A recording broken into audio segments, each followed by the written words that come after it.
Hey guys, back up in North Queensland. Well, that hissing sound you can hear is music to every four-wheel driver's ears. I'm airing down. I'm down in Carball. Roz is at work. Rafa and I have come down and we're going to do a few tracks just down south of Carball. Just pulled in off the highway and we're straight into it. And I'll air the tyres down to 18 psi. Had a little bit of drizzle overnight, so it should make it interesting. Still looks fairly dry. Anyway, we'll get in and we'll do some tracks, and I'm by myself, guys, so we'll try and get a YouTube clip together and see how we go. I've got the drone. It's only so much you can do by yourself, but I'll give it a go, see if we can come up with a YouTube clip. But the whole idea, come down, have a bit of fun, lock it in, make sure everything's working all right, and then after a couple of hours of hitting the tracks, we might go and have a countery at the Marine Hotel there in Carball. Righto, stand by, should be a good morning. Righto guys, it's the start of it. We're only a couple of minutes south of Carball and you turn off the highway and you're straight into these steep little hills here. A little bit drier than I thought. I'm down 18 psi, low range, second gear, nice little steep descent, nice little warm up. She gets steep up here a bit further. I was a bit worried, I thought it might be a bit wet and might be struggling for traction with the all-terrains on, but it's still reasonably dry. It's not as wet as I thought. So anyway, a few rocks around, just got to be careful where you place your wheels here. I'll try and avoid that one. That's a diff cruncher, that one there. Right, here we go. It's the start of the steep stuff, guys.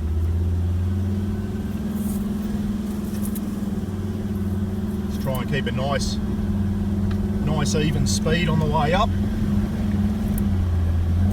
Putting those tyres down to 18 psi, guys, gives you a heap more grip on the rocks and the soft stuff.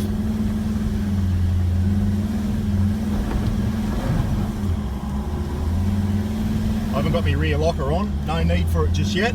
Still plenty of grip. Did it easy, second gear, plenty of power on the BT50. Especially with the iDrive, guys, good throttle control. Anyway, that's the steep little bit done. We'll do a bit of downhill stuff now. Okey-doke, I'm just going to do it the old-fashioned way here, guys. Low range, first gear, really low range. The BT50 in first gear just absolutely just crawls its way down. That's what you want to do. You don't want to be bashing down on rocks and everything. Nice and controlled, less chance of crunching anything. As I said, it probably doesn't come up the steepness of the hills in the video. It never does. It is quite steep. The BT50s have got a downhill descent control, and I'll give that a go later, but I'm a bit old-fashioned. I like to do it the old-fashioned way and let the low gearing take you down without even having to touch the brakes, whereas the downhill descent control on the BT50s tends to rely a lot on brakes. And I don't know, I like the engine compression. Hey guys, I thought I'd let Rafa out, have a bit of a stretch of his legs and have a tinkle, and I thought I'd just take this opportunity to explain to all the people that are just getting into four-wheel driving what I think the most important thing about four-wheel driving is, besides enjoying yourself obviously and your safety, and besides actually having a vehicle that'll go into four-wheel drive, whether it be high or low range, depending on what you've got. Most four-wheel drives should have low range on them if you want to go and do any sort of gnarly stuff. But the next most important thing that I think is tyre pressures, and you always hear people harp on about tyre pressures. I'm down to 18 psi at the moment. Probably don't need to be that low at the moment because it's not real hard going. A lot of it's just bloody high range at the moment. I thought it'd be a bit tougher than what it is, but you're out on corrugated roads, guys, and you're doing that for a period of time. Let your tyre pressures down. I go with 28, going up Cape York on the corrugated road, the development road up there, down to 28 psi, gives you a heaps smoother ride and doesn't rattle you to pieces. I'm going to give you a demo now on why you drop your tyre pressures in terrain like this, especially rocky terrain. We all know on Fraser Island, Moreton Island, all those sandy places, drop your tyre pressures down. They don't dig in as much, they get you up on top of the sand and you won't get bogged near as much. You keep up on highway pressures in the sand, guys, you're going to bog down, I'll guarantee you that. But not just sand where you lower your tyres and corrugations, rocky stuff here too. The mud help you get better traction in the mud, and I'll just show you a quick demo on why we lower our tyre pressures on sharp rocky terrain like I'm in at the moment. Okie doke, I've actually put this rock here, guys, for the purpose of the exercise. I'm down to 18 PSI. Don't ask me what that is in kPa. I still use PSI as most four-wheel drivers do. But you have a look at this here, you come across some sharp rocks. If you're up on 38 PSI, you're not going to have the footprint on the ground, okay, and you're not going to get as much traction. But the good thing about lowering your tyre pressures, you can see here how that tyre has moulded around the rock. Now, one, less chance of slipping off that rock, and two, if it's a sharp rock, less chance of puncturing it. Now, I've seen a demo where they got a hard balloon and put it against a fairly sharp rock, and it just popped straight away. They got another balloon that was only half as full of air, and you bounce it off the rock and push it right down, and the rock didn't penetrate through the balloon. Similar principle here with tyres, guys. Let your pressures down and let your tyres mould around the rocks like that. As I said, I'm down to 18. Probably I could have gone about 25, I reckon, today, easy. But that's a quick demo, and I nearly hit Rafa on the nose then. Sorry, mate. I'll go around the other side, and I'll just show you how by dropping them to 18 from 38, you've got like that much tyre on the ground to about that much, and that's what you want, better traction when you're four-wheel driving, eh? So I know a lot of you probably know this, but the people who don't know how to four-wheel drive, tyre pressure's one of the most important things, guys, when you're four-wheel driving. You're just amazing how much difference it makes. I've been bogged before. First IA, let your tyres down, and I've crawled out of a lot of situations just by letting my tyres down. Right, I'll go over the other side. I'll give you a quick look over the other side also. Alright guys, here's the rear left. As you can see, it's got a bit of pressure on it at the moment. Okay, a bit of the weight of the vehicle's over this side, but if I was up on 38 PSI or highway pressures now, I'd probably only have that much of the tyre, probably from there to there, on the ground, which has given me less traction, and once again, as you know, in the sand, that'll dig in. But have a look by going down to 18 PSI, I've got traction right from there, basically up to there now. I've almost tripled my traction on the ground, or the footprint of the tyre on the ground. So there's a good demo of why you let some pressure out of your tyres when you're four-wheel driving. Less chance of spiking them on a sharp rock, something like that. Okay, it'll mould around it and you get better traction. Sand, mud, rocks, corrugations, it's all about tyre pressures, guys. Righto, Rafa, let's go. Let's find a decent four-wheel drive track, eh?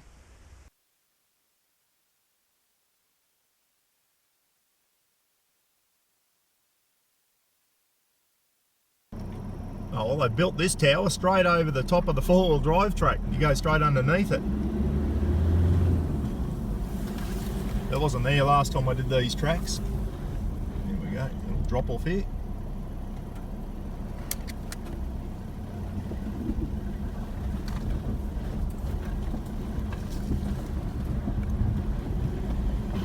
Look, Rafa, that cannot be natural. It's got to be aliens. Okay guys, there's aliens in North Queensland. No way that could have happened naturally. Hey guys, thought I'd give you another four-wheel drive tip. See this long grass here? I don't know, Spinifex grass or whatever, but just keep your speeds right down. You don't know if there's a tree stump in the middle. This isn't too bad, I can see through it, but don't ever park your four-wheel drive in this long stuff. Always get into a clearing, because your hot exhaust can set that on fire. And I've heard stories of people losing their four-wheel drive, so don't ever park in that long stuff with your hot exhaust. Well, grass is getting a bit thick through here. All the more reason to take it nice and easy, just in case there's a tree stump or a big rock there. You don't want to crunch your diff on that, guys. That'll be a game stopper, that one. Yeah, it doesn't get driven much anymore. They used to be all clear through here. Everyone used to use them, but I think since the power lines have gone up and they fixed all the tracks up, four-wheel drivers are probably not coming in anymore. It's not much of a challenge, but anyway. Rightio, finally found a little creek that's low range material, guys. We'll go down. I've got the GoPro set up down the bottom so you can see how I take the ridge lines and hopefully not let my wheels fall into the ruts. Low range, first gear, clutch out, and we're going to crawl it down and feather the brake. Just seeing up over the bonnet's the worst thing on the BT50s. Put my head out, clutch out. Alright, it looks like I've dropped into one of them ruts. Let's see if I can get backwards, eh? That's better. Righto, I'll try not to fall in that rut this time. I can't see over the bonnet, that's the problem.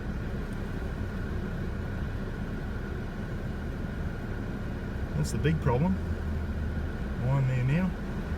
We'll find out. I think I'm on the, yeah, I think I'm on the ridges now. That's what you want. Bit eerie when you feel the back wheel go up in the air, guys. Nice and controlled. Down she comes. That's what I wanted.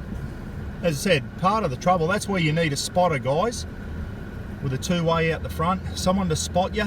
Make sure your wheels get on the ridge lines and don't drop in the ruts. But anyway, that's what happens when you're by yourself. You've got to go by feel.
Yeah, as I was saying, always good to, if you're going four-wheel drive and you can go with some mates so you can get a spotter.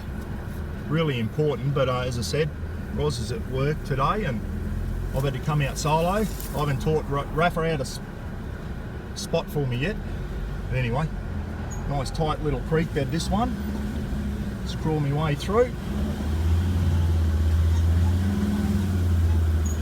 And another tight little left-hander up here. I've had a look at this, guys, and I'm going to try and do a locker demonstration around the corner here if I can, to give you an idea of how important it is to have a rear locker.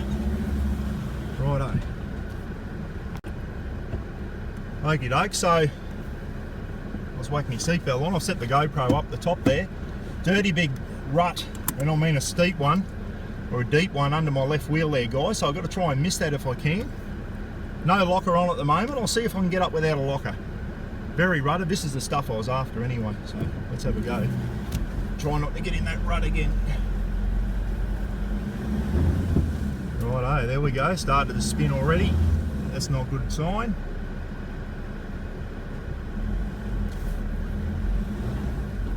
And there you go, guys. I'm spinning because I'm off camber and I've got power going to one of the wheels. Actually, I might pause the video there, bring the GoPro down, and this is probably an ideal opportunity to give you a demo of the locker, eh? Righto, guys, I was hoping I'd come across something like this to give you a demo of the rear locker. I've just come through that creek bed, real tight left-hand turn, off camber, big washouts, and I mean big washout there. I'm starting to spin, got an open diff at the moment, in low range, but I've got all the power going to one wheel with the least resistance, so I'm just spinning the wheels. I'll give you a demo of that, show you that I'm going nowhere. I'll throw the rear locker in, and hopefully, touch wood, we're going to crawl our way up past that rut and all the way up through the other ruts and get to the top. Alright, so I'll give you a demo without the locker. I'll throw the rear locker on and we'll see if it makes a difference, eh? Righto. Hang on, Rafa, here we go.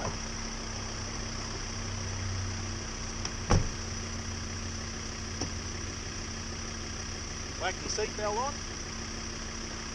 Alright, so this is low range, first gear, no locker.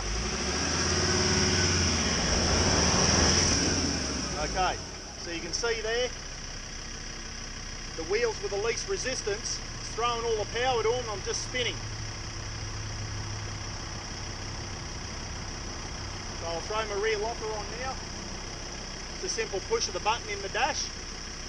And let's see if that makes a difference. Gives me 50-50 drive to the rear wheels. And hopefully the wheel that's not getting the traction can now get some traction and it'll drive me up this hill. I've just got to be careful not to fall in those ruts. Right, let's see if it makes a difference.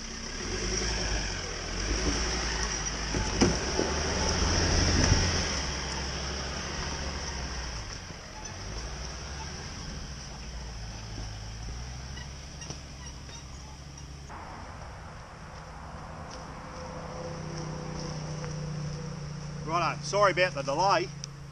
I think that was the perfect demo. I tried to do one in the backyard yesterday, but it wasn't real good for YouTube. That was a classic example of the rear locker, locking that rear diff, giving you 50-50 drive to both wheels, guys. And still slipped a little bit, but you could see how much extra traction I could get. Fantastic, really happy with that. You can see there, an open diff vehicle, I would have been spinning and having to punch it up through. As you can see, rear diff on, rear diff locker, and I still just crawled up, no damage to the vehicle, didn't have to punch it up through the ruts and that. That's what you want. Bloody differentials, or you know, diff lockers on your vehicle, guys, you can take it a lot easy, less chance of doing damage, eh? Brake and CV joints, all that type of stuff, brake and axles. That's what we want. Might come back the other way, see if I can do another demo, eh? Right, back down through the creek. Then we might set the GoPro up the top, get a bit more footage. It'd be easier if I had a bloody cameraman, guys, I tell you, trying to do this all solo. But anyway, still good fun. That's why it pays to go out with a few mates so you can get some good video footage. Righto, you can see what I see there. You can see there, two little ridge lines. That's where you want to put your tyres, guys. You don't want to be putting your tyres, if you can help it, down in that rut. If you see the rut there, try and straddle that. You'll keep a lot of traction and save you doing damage to the underbody of your vehicle. Sometimes you slip down in them. There's not much you can do about that. And that's, as I said, keep going on and having a spotter. They can stand at the top of the hill and guide your wheels up along those little ridge lines so you stay right away from that big rut there. Right, so here we go, guys. First gear, low range, no diff locker. I'm going to straddle those ridge lines there, hopefully. Nice even. Hopefully not fall in. Yep, beauty. And as easy as that.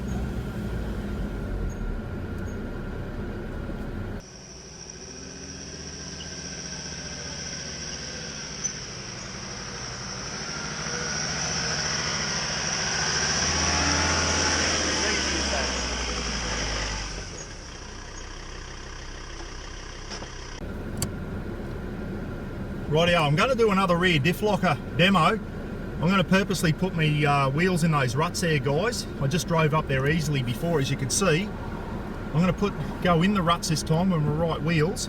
I'll get stuck and we'll see if the rear diff locker can get me out of trouble, eh? First gear, low range, crawling up. Into the ruts I go. And that's about as far as I go. Rear diff locker on. It's engaged now. Right, let's see if it can crawl me out, eh? Look at this. Look at that. Unbelievable.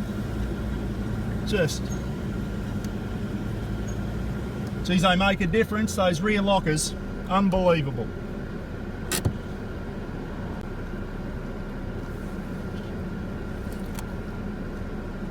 Tell you what, guys, I've just got on a very gnarly angle here. Rafa's even shitting bricks.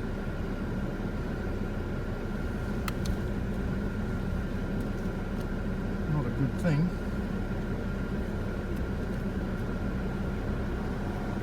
So I'm going to edge my way down. Ooh. 2-valve puckering material this, guys.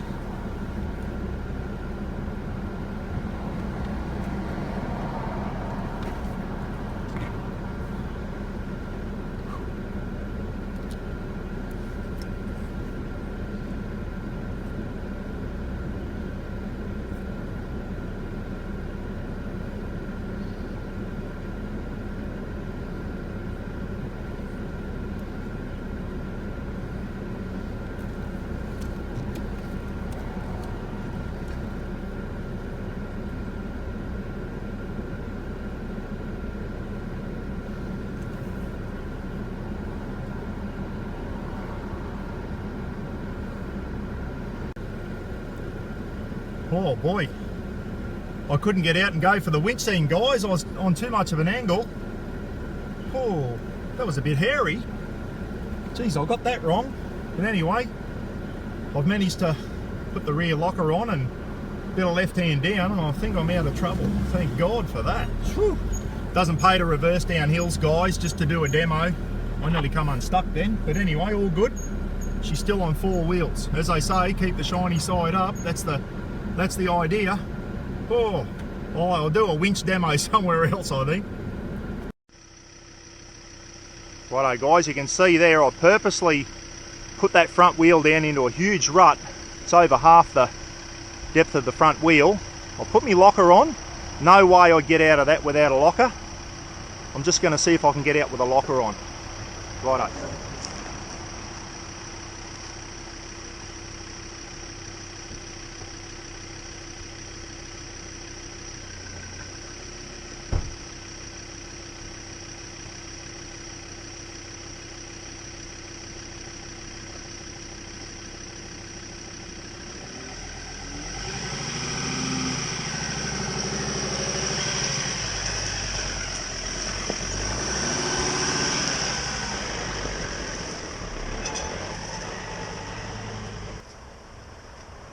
Alright guys, well there you go.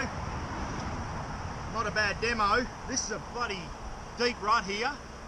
I didn't even have to give it the berries then to get out. Rear locker on, I just crawled up. You could see there, no damage to the BT50.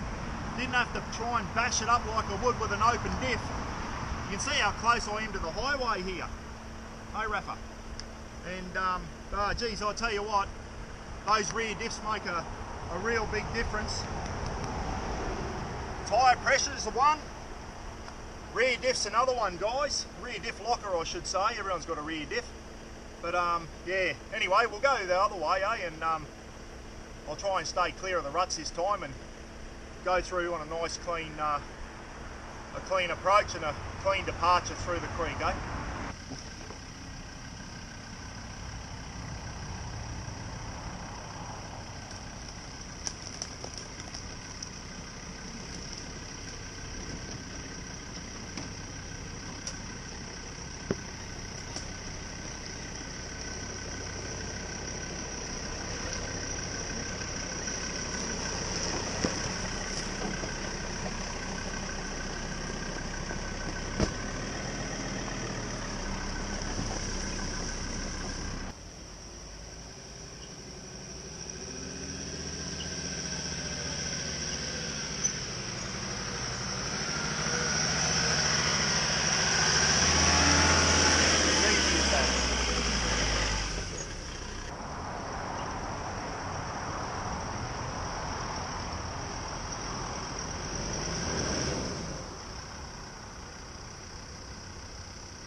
They make a difference, those rear lockers. Unbelievable. Righto guys, I reversed back down the hill. I took the better line this time. I tell you what, I wasn't far from going over then. My ass was doing one of those. Jeez, I tell you what, I nearly got that wrong. But anyway, should never reverse down hills. I was only doing it to try and do a demo of the rear locker and the winching and that, guys, and I fell down into that rut and she was bloody just on the balance. I was going to get out and do the winch thing, but I thought if I get out, she might go. That's how close it was. But anyway, the rear locker got me out of trouble then, for real. But right, I'm going to simulate, as I said, one of my other clips, guys. I like to test my winch, make sure it's still working.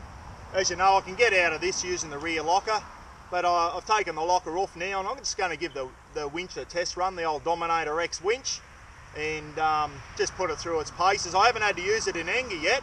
This is about as close as I've come. But anyway, we'll set her up and we'll give her a go and just make sure everything still works all right, eh? Righto, guys, in this instance, if I was really stuck now and I didn't have a rear locker to get me out of trouble, I'd have to reach for the winch. Okay, got the Dominator X on the front there. Obviously, if you're going to run a winch, guys, make sure you've got a recovery kit or it's no good to you.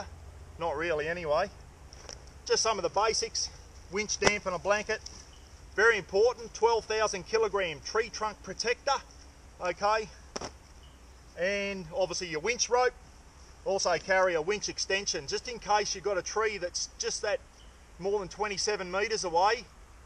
The length of the rope, you need a winch extension strap just to give you that extra distance, okay? Because you're not always going to have a tree in the appropriate spot. So anyway, I won't show you how to hook it up. I'm going to hook it up and I will show you how it pulls the car up.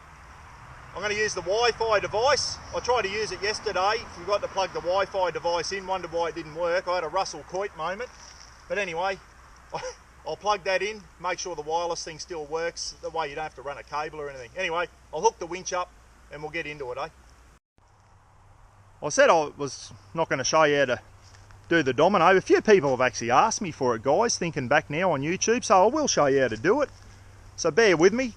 Obviously, simulating I'm stuck there on a fairly steep hill, stuck in some ruts. What I need to do now, obviously first gear, handbrake on, so my vehicle's not going to go anywhere. I'll come up, pick an appropriate tree.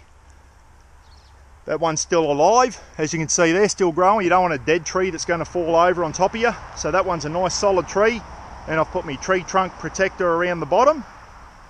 Okay, what I'll do now is I'll run the winch rope out, put it on free spool. What are you doing, Rafa? Dropping burnouts there. Okay, I'll run my winch cable out, hook it straight up, just a single line pull, straight through there, no D-shackles, guys. I'll just put the hook straight through the two loops on the tree trunk protector, hook the Wi-Fi device up, and away we go.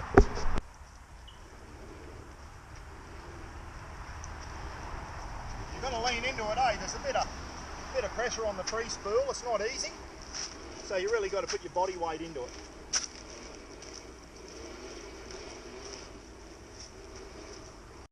Alright guys, as I've said before in one of my other clips, you can see how close I am to the highway just here, eh? A lot of people use a bow shackle through there. You can do that, but it's just an unnecessary bit of metal when all you need to do is put it straight through like that. Okay, the hook here for a single line pull, and it's just one less bit of metal that can go flying. Alright, let's hook the Wi-Fi thing up and we'll get into it, eh? Righto guys, I've put the winch dampener blanket on up there. You'll see that a bit later in the clip. Always make sure you do that in case you have a breakage. Now, if you're wondering what I'm talking about, the Wi-Fi device, the Dominator X winch from the 4-wheel drive Super Centre comes with a cable that can run in there, but it also comes with a Wi-Fi device which plugs straight into your winch controller box here. Okay, on like that. You just hit the blue button. Red light comes on and it says wireless, and it'll have wired. Wired's when you use the actual cable back into there. But as I said, this is a lot more convenient than using the cable, guys. And I'm not under strain or under stress at the moment. Okay, so I'll just make sure it's working. There we go. So what I'll do now is I'll reposition the GoPro.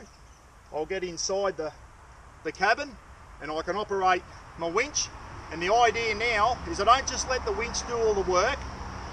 First gear, low range, and I'm going to try and drive it also, but I'm only just going to turn the wheel slightly just to take a bit of pressure off the winch. Okay, you don't want to let the winch do all the work. If you can just slowly try and turn your wheels, okay, until you get grip, and then you can drive out. So you help the winch along, and the winch helps the vehicle along. You work in tandem with each other. Righto, let's give it a go, eh? Well guys, notice I don't step over the winch cable. Big safety tip there. Don't step over your winch cable, okay? Especially when it's under stress, not too bad like this. As soon as it's under strain, don't step over it. And if there's bystanders around, get them right out of the way. I've done a big winch safety clip if you want to watch that one, but I'm the only one around. Rafa's in the cab with me. Righto, let's go.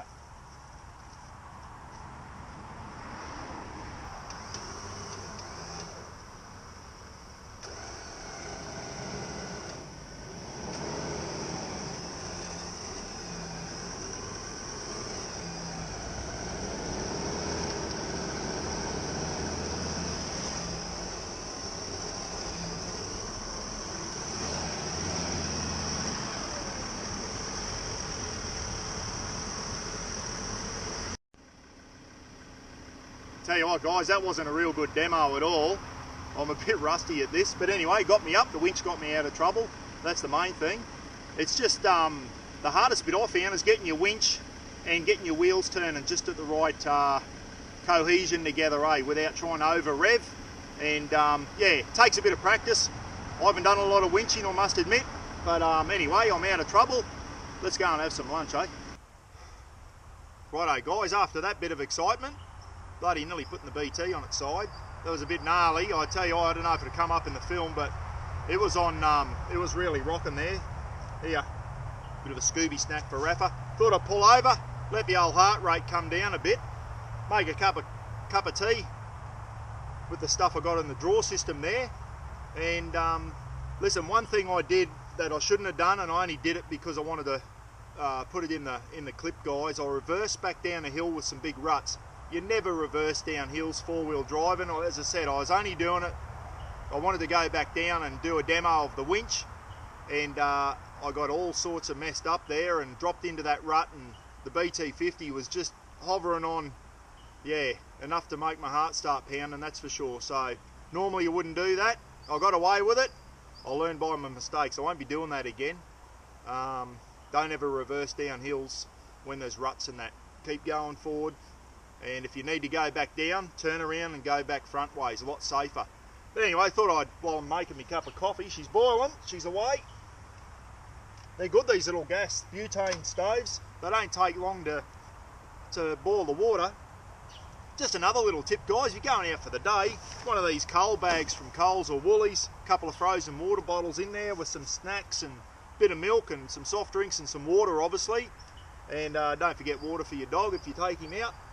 And just some other basic stuff that you take out if you're going to hit the tracks, especially when you're by yourself. You say, I've got a winch on that you've seen, winch recovery kit. If you're going to get a winch, make sure you get the recovery kit to go with it. I put the max tracks in, haven't needed them, but you never know. If you get into some soft mud, sand, you may need the max tracks there. Obviously tyre deflators so you can get your tyre pressures down. Got the Thumper 2 air compressor there, I'll crank that up in a minute. Before I head off after my cup of coffee. Highway's just over there. Make sure I'm up to 38 PSI before I hit the highway. Don't want to be driving on the highway at 18, guys. No good for your tyres. As important as it is to deflate your tyres off-road, it's just as important to get them back up the highway pressures before you get on the blacktop. What else have I got there? Obviously a first aid kit, snake bite, bloody taipans and eastern browns around here, guys. I've been treading through the bush, hooking the winch and that up. Nothing to say I can't get bitten by a snake. I've got the snake bite kit in there also. And you know, just a shovel, you know, that's always a must when you're going four-wheel driving. Make sure you can dig the soft sand and that around. And obviously make sure your jack and everything's working as well. Anyway, time for a cuppa. I'll finish my coke off, I'll have a coffee, let Rafa have a bit of a run, we'll pump the tyres up and we'll head home. Hey, excuse the noise, guys. As I said, I'm only bloody 100 metres from the highway here, just in off the forestry tracks near Carball. And a lot of people, I thought I'd have a chat about the BT50. A lot of people ask me what the BT50's like. Well, I've had it for a couple of years now, Roz and I, and couldn't be happier with it. Really, really good vehicle. Beautiful on the highway to drive. It's a bastard in the car parks. They're very low, over 5 metres long with a tow bar and a bull bar on. So yeah, they're a bastard to park in Coles and Woolies car parks, but that's not why I'm here. I want to talk about what they're like off-road. And let me tell you guys, for a dual cab ute, they are very capable. I haven't done a lot to it really. I've got a suspension lift, a 2-inch lift, Blue Max suspension. It actually gave me 70 mil. It's probably settled a bit now, more like a 2-inch lift. Bull bar on it, winch, all-terrain tyres, nothing fancy. But as you know, they come with a rear locker as standard, and you've seen the demo. Those rear lockers, guys, I tell you what, unbelievable bit of kit. And I think every four-wheel drive should have lockers as standard. The BT50 and the Ford Ranger, pretty well the same vehicle, guys, have got a rear locker. I'm not quite sure what other dual cabs have a rear locker as standard. I'm not sure, but I tell you what, I'm glad the BT50's got one. And if you've got a vehicle, a four-wheel drive with an open diff at the rear, or even a limited slip diff, save a couple of grand up and try and get a locker in. If you do some serious four-wheel driving, try and get a locker on there. Unbelievable. Some exciting news. I picked up a set of rims the other day in Townsville on Gumtree. Brand new set of BT50 wheels, the same that are on there now, and probably a few more pays. I'm going to go up the cans and I'm going to get some BF Goodrich mud terrains, the KM2s, same size. So when I go to the Cape and that next year, rather than running the all-terrains, I'm going to have the muddies on for my four-wheel drive trip. So that's the next thing I've got planned for the vehicle. But if you're out there, you're thinking of getting a BT50, they've got a good powerful engine, 3.2 turbo diesel, 6-speed, whether it's auto or manual. I've got the 6-speed manual, and very capable off-road. I've done the Creb track now, did it with ease. Stuffing around here. Fraser Island next year in September, I'm going to go down there and put it through its paces in the sand on Fraser. Can't wait to do that with catch up with a few mates from work. And but anyway, if you're thinking of getting a BT50, highly recommend them, guys. They're cheaper than the Ford Ranger by a long way, and you're getting very close to the same vehicle, same engine, same gearboxes, all that type of stuff. It's just the cosmetic stuff that's a bit different, okay, to the Ford Ranger. I originally wanted to get a Ranger, but it was the dollars, and Roz actually liked the BT50 better, so that's why we went to the BT. We've got no regrets whatsoever. Anyway, I'll finish my cuppa off, we'll air up, and I might try those hills again on the way home, and try the downhill descent control on the BT50. She's got a few gadgets on there I don't use, but I want to give them a go and see how they go. Anyway, downhill descent control is one of the ones I want to test. So guys, as I've said before, very important before you hit back out on the highway, get your tyres back up to 38 PSI or whatever your normal highway pressure is. And I've got another clip on the Thumper 2 air compressor, guys. If I knew how to do it, I'd put the link up on the screen, but I don't. I'm too dumb to work it out, so go through my videos and you'll see one there for the Thumper 2 air compressor. What I've done, thanks to a recommendation of one of my subscribers, I got the alligator clips taken off and got the old Anderson plug put on, and rather than having to pop my bonnet now and use the starter battery, I just use my dual battery in the back here, straight into the Anderson socket, and I run my compressor off that. That way you don't have to pop the bonnet and all that type of stuff. If someone else wants to borrow this and they don't have an Anderson plug, they need to put it onto their starter battery with the alligator clips. I've got another cable in the back there, and it's an Anderson plug to alligator clip, which I got from Australian Direct, just nice and cheap, simple cable, Anderson to alligator, and you can lend it to someone else who needs to use the alligator clips. But anyway, I'll plug her in, straight down into the dual battery.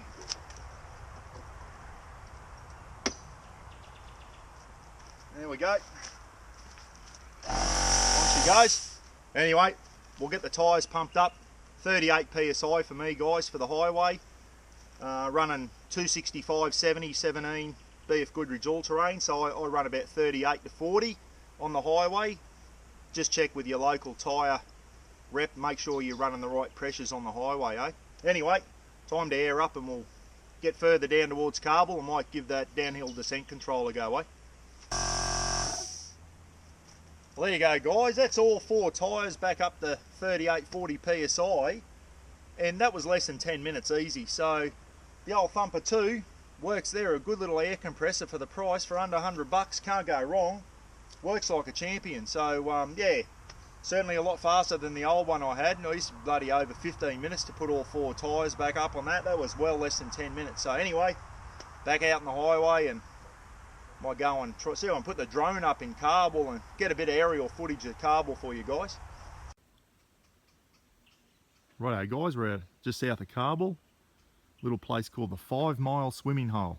I'll take you down and give you a look. If you ever, in summertime, coming into Kabul, drop in and have a swim here, bloody beautiful.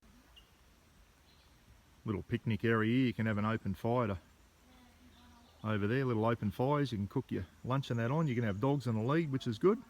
No camping unfortunately, used to be a beautiful little camping area. Once again, I suppose if they opened it up to campers, they'd have rubbish everywhere. Well, welcome to North Queensland guys, as if the sharks and crocs and box jellyfish and everything else that can get you up here in the salt water. The freshwater's got some stuff too called bull rout. You're wondering what they are, they're a freshwater stonefish.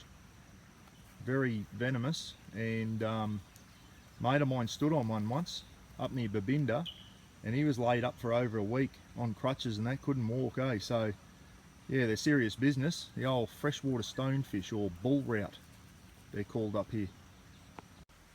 Rafa said, come on Dad, you didn't bring me all this way 4-wheel driving and not let me have a swim. Ready? Get him. There you go. He loves his swimming. Just deep enough for him to swim out in the middle there. Good boy. Come on.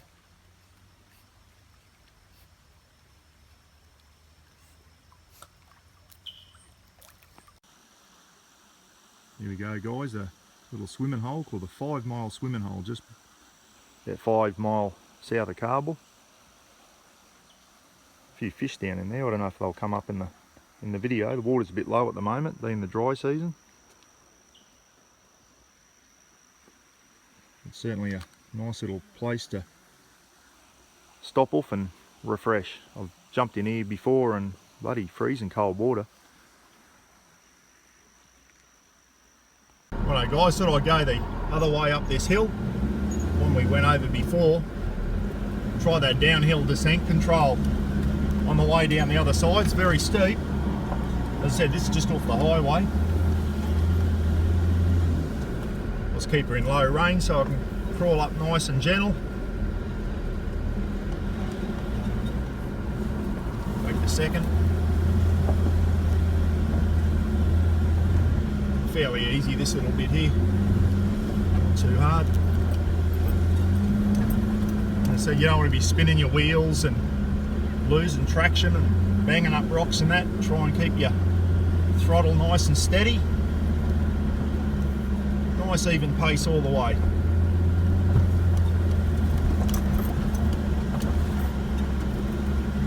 Righto. A bit steeper now, I might put it back into first so I can crawl up nice and easy. And the idea now is not to bunny hop it, just keep a nice even speed all the way up. No locker, just 4-wheel drive. Low range. No locker required there guys. As I said, you can put it on if you want. It saves a lot of wheel spin. Righto. We're at the top now.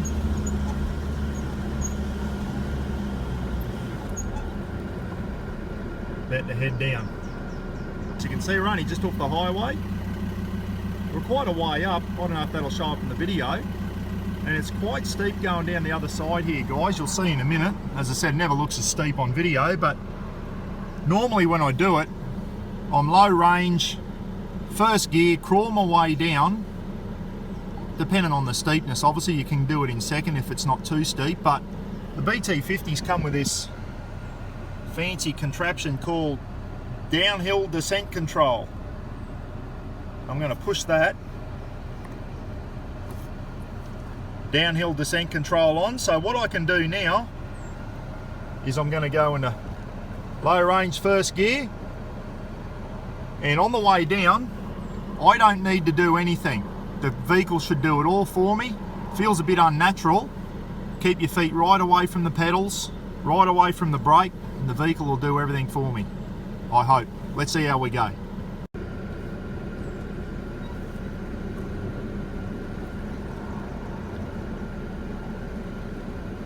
Righto, so downhill descent control's on. I've got no feet near the pedals. All I've got to do is steer, and the vehicle should do the rest for me. Feels a bit unnatural, guys, not feathering the brake. But you'll see that's very steep there. And the vehicle senses any wheel slip, applies the brakes as required. And as I said, all I'm doing now is steering. It's a bit of, as I said, for us old fellas, feels a bit unnatural. Normally you'd be feathering the brake, but it still lets the engine compression do all the work. But that's very controlled, nice and slow. And the vehicle will apply the brakes as it needs it, so you don't need to feather the brakes, the vehicle does it all for you. As I said, the BT50 comes standard with this downhill descent control. It's also got the hill start assist. I'll give it a little bit of accelerator here. You can use your controls on the steering wheel to make it go a little bit quicker if you want, if you're going too slow. So I'll just take my feet right away from everything again. And the vehicle just crawls its way down.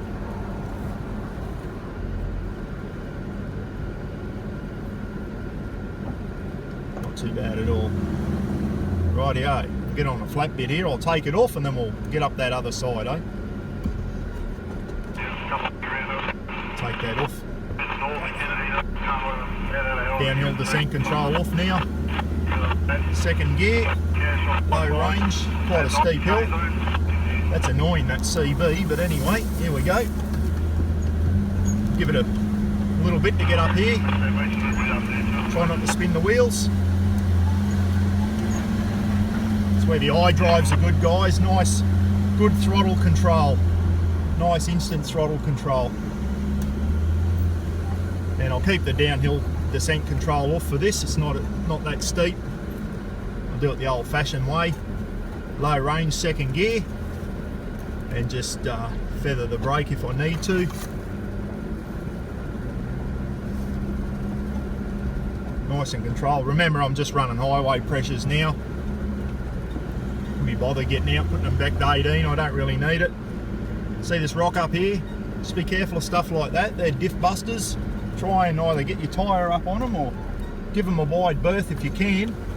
But always, depending on where your diffs are, guys, you've got the Nissan Patrols there offset off to over to the one side there. And just know where your diffs are, eh? Right, that's about it, eh? Let's get into carble.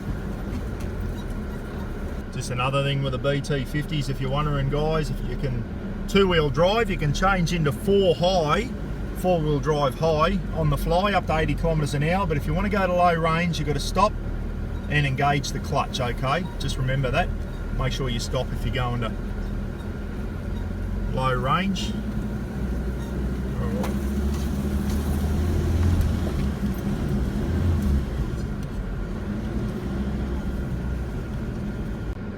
Good thing about the UHF radios, guys, is police patrolling Carbel with a speed gun and they're doing RBT, so everyone, all the truckies and that, letting everyone know. And once again, I'll harp on about it. Coming off the tracks onto the highway, triple check that you're in two-wheel drive. Don't go out onto that black top when you're in four-wheel drive. You'll do some damage otherwise.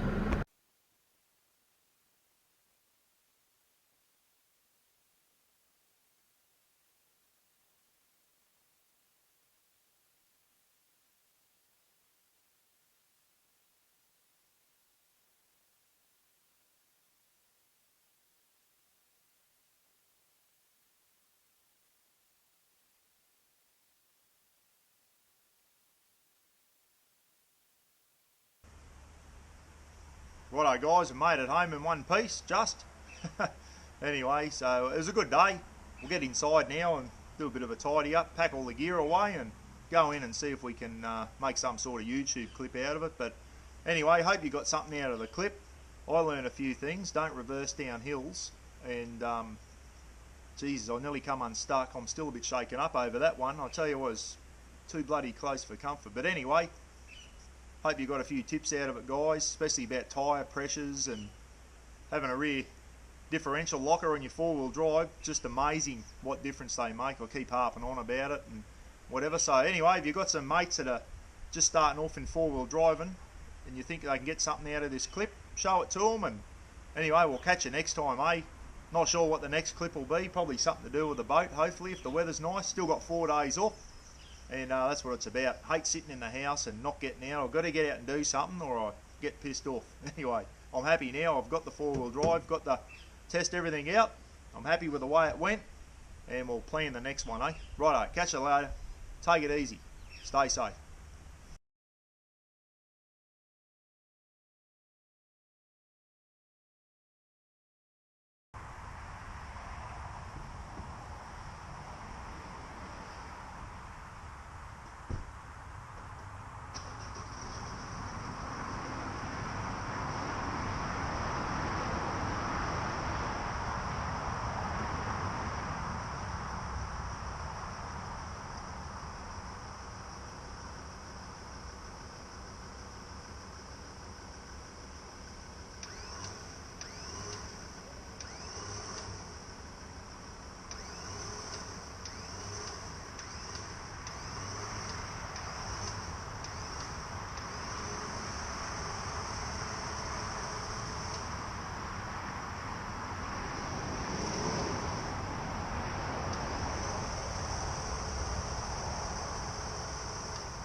What a fuckhead.